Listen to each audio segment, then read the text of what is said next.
స్వామియే శరణమయ్యప్ప, సర్వాపరాధ రక్షణే శరణమయ్యప్ప.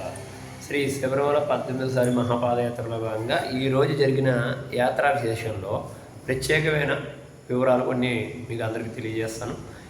ఇప్పుడు మనం తమిళనాడులోకి వచ్చిన తర్వాత ఓసూరు పెద్ద సిటీ తగులుతుంది. ఓసూరు దగ్గరలోనే పరిసర ప్రాంతాల్లో కొంచెం దగ్గరలోనే మనకి ప్రత్యంగిరామవారి దేవాలయం కూడా ఉంటుంది. కుంభకోణంకి వెళ్ళే దారి అక్కడి నుంచే వస్తుంది.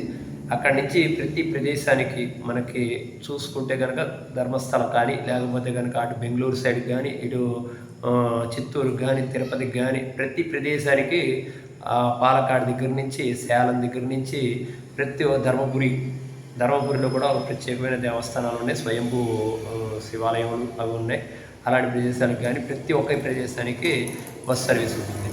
అక్కడ నుంచి కొంచెం ముందుకు రాస్తే మంగళవాడి దాటిన తర్వాత రాయకొటాయి అనే ప్రదేశంలో మనకి ప్రత్యేకంగా ఏమున్నాయి అంటే అక్కడ కోల్డ్ స్టోరేజ్ అనే ప్రదేశాలు అన్నీ ఉన్నాయి.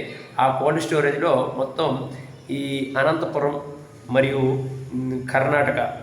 కర్ణాటకలో దేవడహల్లి దాటిన తర్వాత బూద్గిరి ఆ ప్రదేశాల నుంచి పంట పండే టమాటా కానీ, మరి అలాగే బంతి పువ్వులు, చామంతి పువ్వులు, అలాగే మనం గులాబీలో రకరకాల చూస్తూ ఉంటాం. అంటే టైగరు అండ్ ఇంకో రకం పెయింటెడ్ ఇలాగ రకరకాలుగా ఉంటాయి. అవన్నీ కూడా అక్కడికి చేరుకుంటాయి. అక్కడ గ్రేడింగ్ చేసి A grade, B grade, C grade, D grade అని చెప్పేసి గ్రేడింగ్ చేసి A1 గ్రేడ్ మొత్తం పువ్వులన్నింటినీ కూడా ఫారిన్ కంట్రీస్కి సప్లై చేస్తూ ఉంటారు. అలాగే బి గ్రేడు, సి గ్రేడు పువ్వుల్ని బి గ్రేడ్ మొత్తం అంతా తమిళనాడు పరిసర ప్రాంతాల్లోకి ఏర్పడవుతుంది. అలాగే B grade, C grade Telangana ప్రాంతానికి సప్లై అవుతూ ఉంటుంది. అలాగే డి గ్రేడ్ మొత్తం కూడా మన B grade, C grade Telangana and Karnataka supply అవుతుంది. సి గ్రేడ్, డి గ్రేడ్ మొత్తం 3 గ్రేడ్లు కూడా మనకి ఆంధ్ర, తెలంగాణ పరిసర ప్రాంతాల్లోకి సప్లై అవుతుంది. ఆ పువ్వులే మనకి ఎక్కువ శాతం హైదరాబాదు పరిసర ప్రాంతాల్లో ఏర్పాటవుతూ ఉంటాయి. ఇక్కడ గ్రేడింగ్ అయ్యే టమాటా దేశవాళీ టమాటా ఉంటుంది. అలాగే బెంగళూరు టమాటా కూడా ఇక్కడ ఉంటుంది.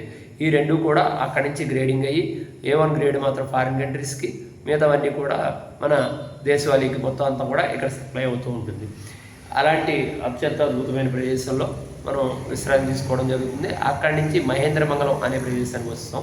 మహేంద్రమంగళం ఏరియా వచ్చేసరికి మనకి బాగా ఉంటుంది. కానీ ఆ రోడ్లో వచ్చేటప్పుడు మాత్రం శబరిమల పాదయాత్ర చేసే స్వాములకి మరియు సైకిల్ యాత్ర చేసేవారికి అందరికీ కూడా మరొకసారి విన్నపం.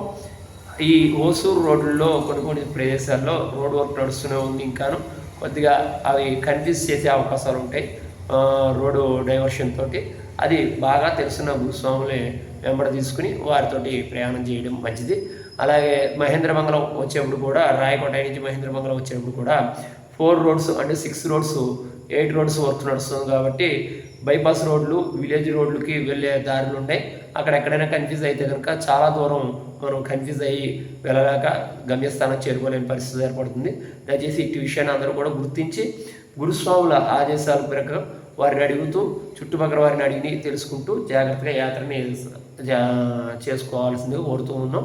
అలాగే ఇక్కడ అయ్యప్ప స్వామి మహేంద్రమంగళంలో అయ్యప్ప స్వామి దేవస్థానంలో మనకు ఉండడానికి అన్ని రకాల సౌకర్యాలు ఉంటాయి. స్నానాలు చేయడానికి నీళ్లు కానీ, అలాగే తాగడానికి పక్కనే గవర్నమెంట్ వారి దగ్గర నుంచి 5 రూపాయల వాటర్ కానీ, మరి ఇతరత్ర సదుపాయాలు కూడా ఉంటాయి. కానీ తినడానికి మాత్రం సదుపాయాలు చాలా తక్కువగా ఉంటాయి. కాబట్టి ఏర్పాట్లు చేసుకోవాల్సిన బాధ్యత మన మీద ఉంటుంది. స్వామి శరణమయ్యప్ప, సర్వాపరాధ రక్షణే శరణమయ్యప్ప.